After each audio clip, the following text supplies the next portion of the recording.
నమస్తే, నేను Kavitha. Welcome to I dream.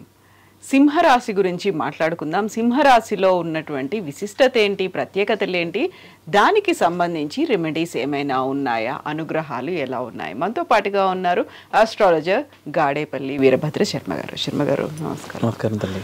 మనం రాశుల గురించి మాట్లాడుకుంటున్నప్పుడు 5వ రాశి సింహరాశి. సింహరాశి విశిష్టతలు ఏంటండి అసలు? సింహరాశి 12 రాశుల్లోకి కూడా అధిపతి రవి, సూర్యనారాయణ స్వామి వారు ఆ యొక్క రాశికి స్థితికి కూడా అధిపతి అండి. చాలా సూర్యనారాయణ స్వామి వారి అధిపతి అంటే కనుక ఇంకా ఆయన రాజు. సాధారణంగా సింహరాశిలో జన్మించినటువంటి వాళ్ళు, సింహరాశిలో జన్మించినటువంటి వారు అనగా మఖా నక్షత్రం 4 పాదాలు, పుబ్బా నక్షత్రం 4 పాదాలు, ఉత్తరా నక్షత్రం 1 పాదం, ఈ 9 పాదాలు కూడా సింహరాశిలో ఉంటాయి. సాధారణంగా వీళ్ళు చాలా ఒక లీడర్షిప్ అనేటువంటి దాన్ని మెయింటైన్ చేస్తారు. సింహంలాగా ఉంటారు, రాజులాగే ఉంటారు వాళ్ళు. అయితే సాధారణంగా సింహరాశిలో జన్మించిన, సింహలగ్నంలో పుట్టిన వీళ్ళు ఒక లీడర్షిప్ని మెయింటైన్ చేస్తూ వీళ్ళు కొంత పరిపాలన చేయడానికి సంబంధించినటువంటి అవకాశాలు వీరి యొక్క జాతకంలో ఉంటాయమ్మా. ఇంచేతంటే అధిపతి రాజు సూర్యనారాయణ స్వామి వారే కాబట్టి చిన్నప్పటి నుంచి కూడా ఆ యొక్క స్థితి అంతా కూడా కలుగుతూ ఉంటుంది. ఈ కాలేజీకి యూనియన్ ప్రెసిడెంట్, లేదంటే ఈ స్కూల్లో ఈ క్లాస్కి వీళ్ళు లీడరు.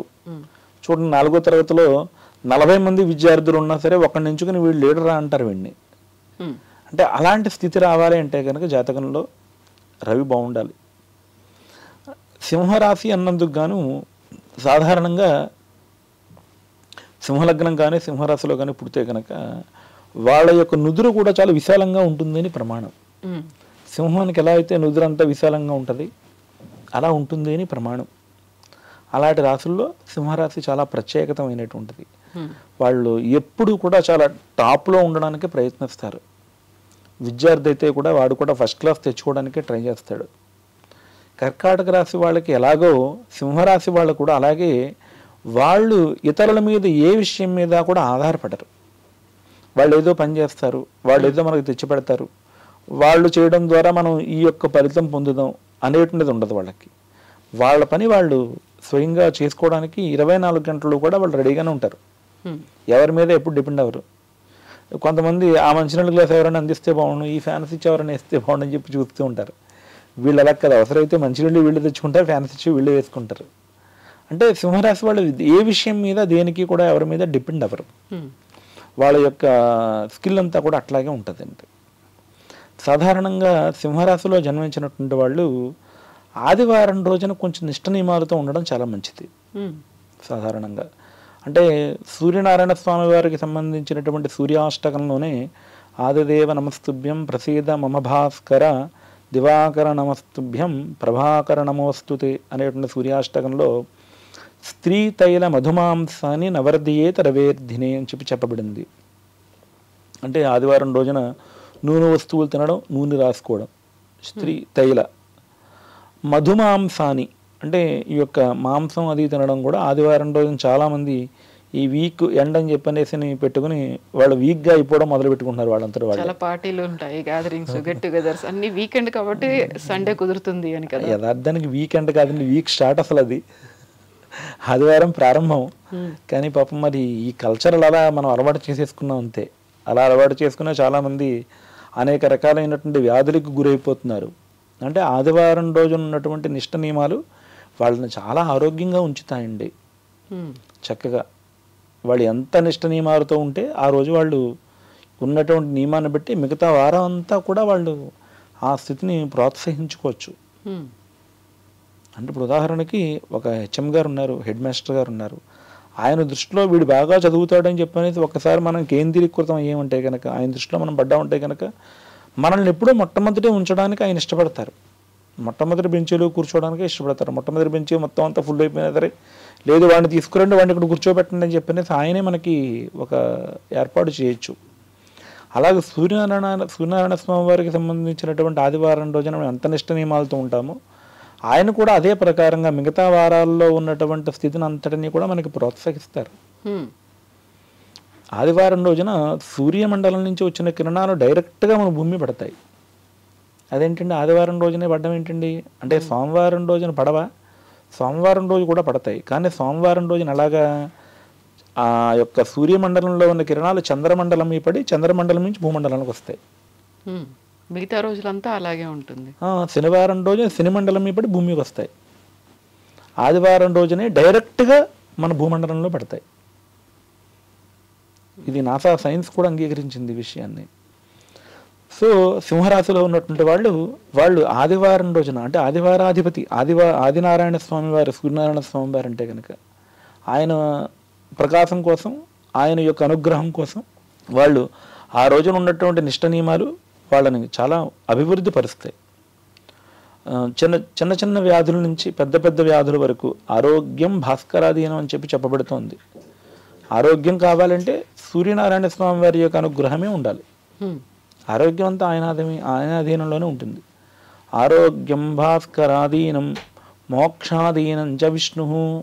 మోక్షం కావాలంటే విష్ణుమూర్తే ఇవ్వాలి. భోగభాగ్యం ఇచ్చేది శంకర అని చెప్పబడింది.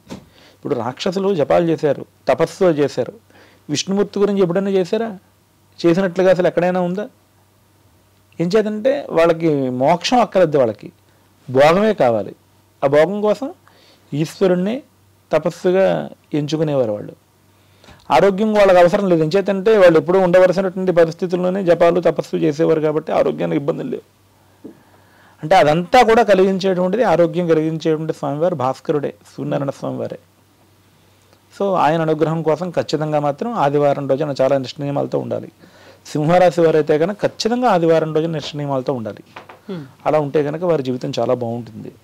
ఇప్పుడు పాటించాల్సినటువంటి జాగ్రత్తలు ఏముంటాయి? ఇప్పుడు మీరు చెప్పిందంతా రవి అనుగ్రహం అందరి మీద ఉంటుందా? ఆ రాశిలో ఉన్నటువంటి అన్ని నక్షత్రాలు, అన్ని పాదాల మీద? అందరి మీద కూడా ఉండాలంటే ఆదివారం రోజున నిష్ట నియమాలతో ఉండాలి, లేకపోతే కాదంటారు. మరి నిజమే, అంతే కదా, అంతే కదండి. అంటే ఆయన యొక్క అనుగ్రహం మనకు కావాలి అనుకున్నప్పుడు ఖచ్చితంగా ఆదివారం రోజున నిష్టగా నియమంగానే ఉండాలి. ఇప్పుడు కేవలం ఆ రాశిలో ఆ పాదాలు ఆ నక్షత్రం వాళ్ళే అలా నియమనిష్టలా అందరికీ వర్తిస్తుందంటారా? ఆదివారం రోజున ఎంతమంది నియమనిష్టలతో ఉంటారో వారందరికీ కూడా ఆయన యొక్క అనుగ్రహం వర్ధిల్లుతుంది. అంటే ఆదివారం రోజున ఉండకపోతే ఉండదా అంటే ఉండడం మంచిది. ఇప్పుడు నన్ను ఎవరైనా యావండి అంటే అదో గౌరవం, స్వామి అంటే గౌరవం, అయ్యా అంటే గౌరవం, అందరూ ఎవరే అంటుంటే కనుక అదేంటి ఇలా అంటున్నారని చెప్పి నా మనసులో కూడా కొంచెం ఇబ్బందిగా ఉంటుంది కదా. సో మరి ఆయన యొక్క వారం ఆదినారాయణ స్వామి వారి యొక్క వారం, మరి ఆయన అనుగ్రహం మనకు కావాలంటే ఆ రోజున వారం మనం నియమనిష్టలతోనే ఉండాలి కదా. ఇప్పుడు విశ్వావసు నామ సంవత్సరం ఉగాది పంచాంగ పఠనం టైంలో కూడా ఈ మాట చెప్పారు. ఆదివారాలు కొంచెం జాగ్రత్తగా ఉండండి, మద్యం మాంసం వీటిని తీసుకోకండి అన్నప్పుడు చాలా పెద్ద ఎత్తున దానికి సంబంధించి ట్రోలింగ్స్ అనేది అయ్యాయి. సో ఇప్పుడు మీరు చెప్పిన ఈ మాట కూడా యాక్చువల్గా విశ్వావసు నామ సంవత్సరానికి సంబంధించి యూజువల్గా ప్రతి ఆదివారం ఇదే ఫాలో అవ్వాలా? అంటే మనకి ఉగాది అనేటువంటిది విశ్వావసు నామ సంవత్సరంలో ఆదివారం రోజున ప్రారంభమైందండి. అంటే ఎప్పుడైనా సరే ఉగాది ఏ రోజునైతే వస్తుందో ఆ యొక్క సంవత్సరానికి ఆయన అధిపతి. ఆదివారం రోజున వచ్చింది కాబట్టి సూర్యనారాయణ స్వామి వారి అధిపతి. సో ఇప్పుడు మీరు సింహరాశి గురించి అడిగారు కాబట్టి ఆయనే దానికి అధిపతి, సూర్యనారాయణ స్వామి వారి అధిపతి. ఇప్పుడు మీరు కర్కాటక రాశి కోసం అడిగినప్పుడు నేను ఆదివారం కోసం ఏం చెప్పలేదు కదా, సూర్యనారాయణ స్వామి వారి కోసం ఏం చెప్పలేదు కదా. సో సూర్యనారాయణ స్వామి వారికి సంబంధించి చేయాలి అంటే కనుక ఇదే నియమం. ఇప్పుడు మనకి రథసప్తమి అని చెప్పేసి ఉందండి సూర్యనారాయణ స్వామి వారికి సంబంధించి. అంటే సూర్య జయంతి, సూర్యనారాయణ స్వామి వారు పుట్టినటువంటి రోజు. ఆ రోజున ఉదయాన్నే అంటే ఏ వారం వచ్చినప్పటికీ, ఆ రోజు మంగళవారం రావచ్చు, శనివారం రావచ్చు, ఏ రోజున వచ్చినప్పటికీ కూడా ఆ రోజు ఉదయాన్నే ఆవు పేడతో తయారు చేసినటువంటి పిడకలని చక్కగా చిన్న రౌండ్గా ఏర్పాటు చేసి దాని మీద ఒక ఇత్తడి గిన్నె పెట్టి దానిపైన ఆవు పాలతో కూడుకున్నటువంటి ఆ యొక్క బియ్యాన్ని పొంగించి దాన్ని పరవాన్నంగా ఉండి సూర్యనారాయణ స్వామి వారికి నివేదన పెడతారు. అది పెట్టి అదే ప్రసాదంగా స్వీకరిస్తారు. ఆ రోజులాగే ప్రతి ఆదివారం కూడా చేయాలి యథార్థంగా శాస్త్ర ప్రకారం చెప్పాలంటే.